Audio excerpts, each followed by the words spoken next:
with Brian Fisher. Focal Point with Brian Fisher.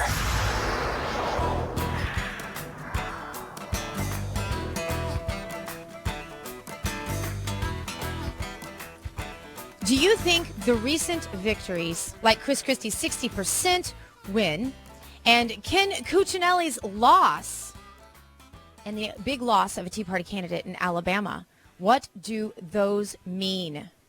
What do those mean? I was recently, last week, on Cavuto, and he asked me that question. Can we go to clip 4, Jeff?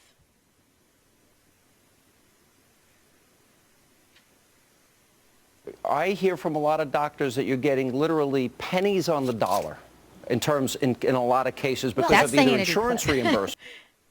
Clip 4 on Cavuto.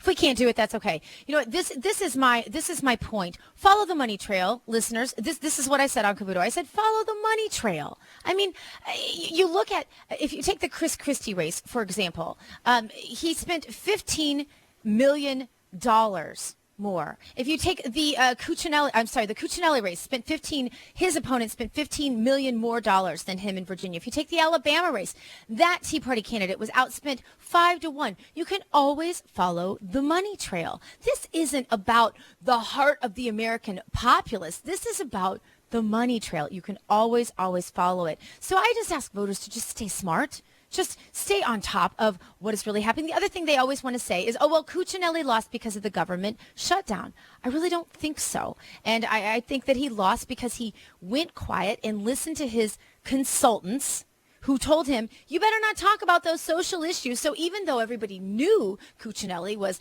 a social issues kind of a candidate, he didn't want to talk about it. And I think that it softened his motivated turnout in the election. But more importantly, what do you think? You can call right now, 888-589-8840. And I'm going to Ricky in Louisiana. Ricky, what say you? Yes, thank you, Dr. Gina. You can hear me okay? I can hear you perfectly. Okay. Yes, Chris Christie is a moderate just like McCain was, just like John Dole was. I mean, we tried moderates last 3 or 4 elections. They all lost. Yeah. I mean, I mean, how stupid can you get to elect another moderate again? You need a hardcore conservative like Rick Perry, who, if the Christian conservative community would have stressed his job creation more, he'd have beat Obama. I mean, he produced more jobs in the past 4 years than all 49 states combined. I don't care if you're Democrat, sexual, communist, liberal, whatever. Like you said, it's about the money. People will vote for somebody that can produce jobs. And Rick Perry, there's hardly anybody even said about the miracle about him producing more jobs in the last 4 years than all 49 states combined. And he's a born-again Christian. Don't believe in murdering your babies in cold blood. That's the one we need running. Is he running? Is he running, Ricky? Because I'm not hearing much out of him right now. I know. I'm just hoping he is. I don't know. You're just hoping. Okay.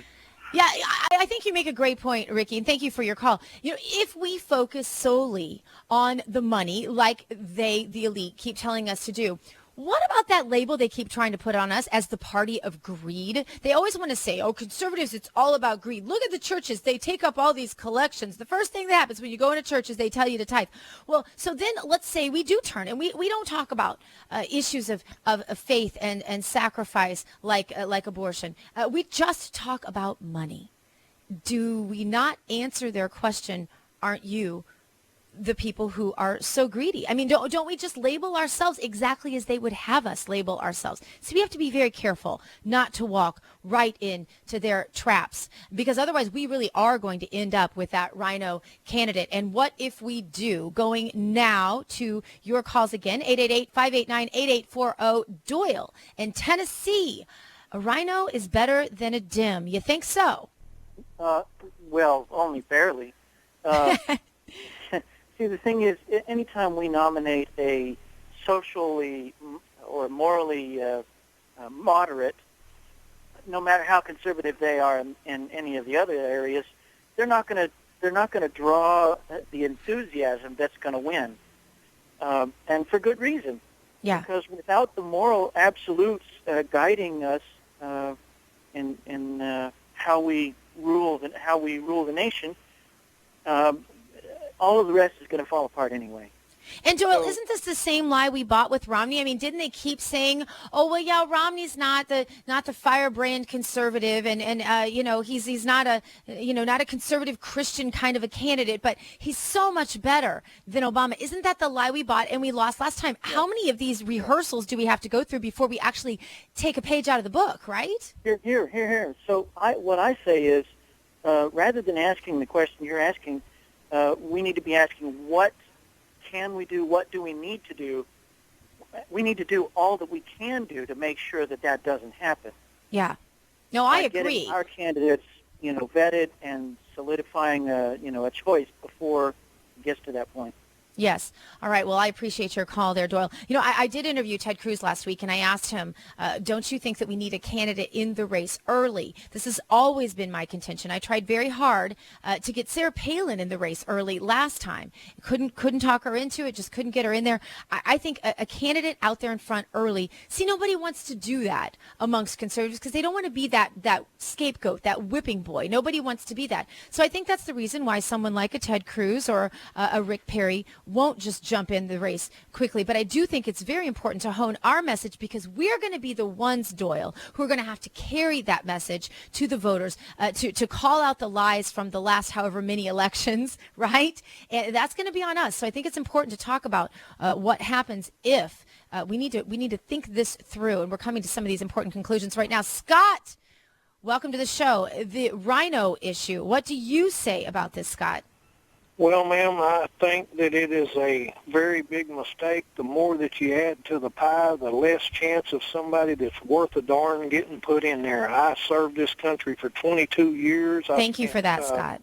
Well, ma'am, I fought First Gulf War, Desert Storm, and just to be honest, I would not fight under the leadership that is up there right now. Not for their cause. I would fight for my cause to restore America the way it was. But they get this mix of people, and they get so many out there that it splits the vote, and then it's hard to get somebody in there that would be worth a darn to do anything. And I totally disagree with it. I think they need to either Rick Santorum or Rick Perry, one or the other. Those two men, I do believe, would run this country the way it should be run.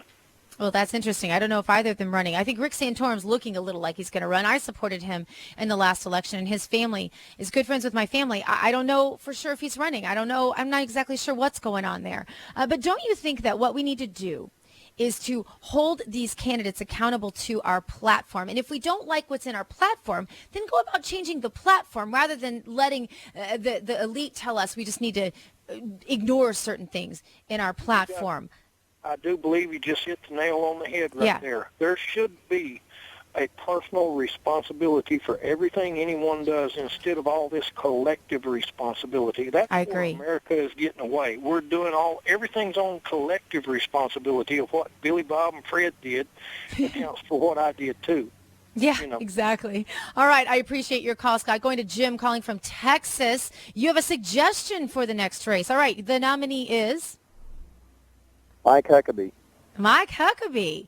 A lot of people like Mike Huckabee. He gets a little soft for me sometimes on some issues. But go ahead, make your case.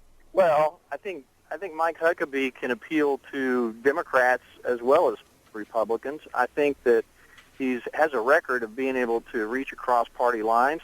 He's very strong in what he believes, and I think he has what it takes. Yeah, and at least I think he'd do away with Hillary's Michelle Obama's Let's Move program. I think he'd get rid of that. I just have a feeling. Yeah, well, I think that people need to be getting in touch with Mike and asking him to run, encouraging him. Mm-hmm. Yeah. I know he's got a pretty good gig there. I'm not sure if, sometimes, life gets in the way, and you could be with your family more and but it'll be interesting. I like Mike a lot. I've been on a tour with him before. So he's a good guy. There's not much you can say bad about him. So, all right. Thanks so much. I appreciate that call. Ronald calling from Texas. I think you're syncing with my thoughts right now. Ronald, who's your nominee for the next election? Thank you for taking my call. My pleasure. My selection would be Ted Cruz. I'm not that much of a political person. I don't follow politics. But Ted Cruz stands up for what he believes. Mm-hmm. He's a good Christian man, and he's one of the few that still stands up. And I think go ahead. We need to get God back in the schools and everywhere else. That's absolutely. And I think Ted Cruz would do that. But liberals will say, well, he's so polarizing. I know Ted, the night that I had dinner with him last week, he was on the Tonight Show before that, and Jay Leno's first thing out of his mouth, you're so polarizing. Is he too polarizing to be elected, Ron? Well, I don't know. That's a good question, because honestly, I don't know. I didn't know he was on the Tonight Show either myself, but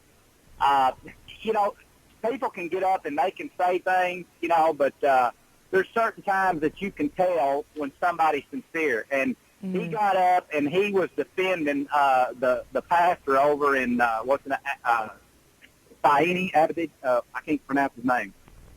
Saeed. The one, Saeed Abedini. Yeah, yep. That's it.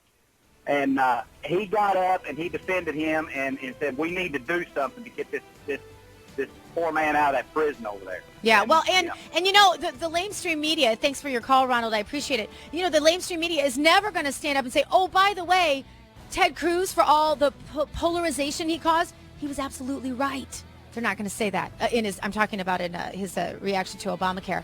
It has been such a pleasure to be with you today. Thank you so much. I want to thank the whole AFR crew back in Tupelo and Brian Fisher for allowing me to have his mic for the day. And thank you, the listeners, for listening. I'm Dr. Gina Loudon. You go boldly now, love a liberal, and live the truth.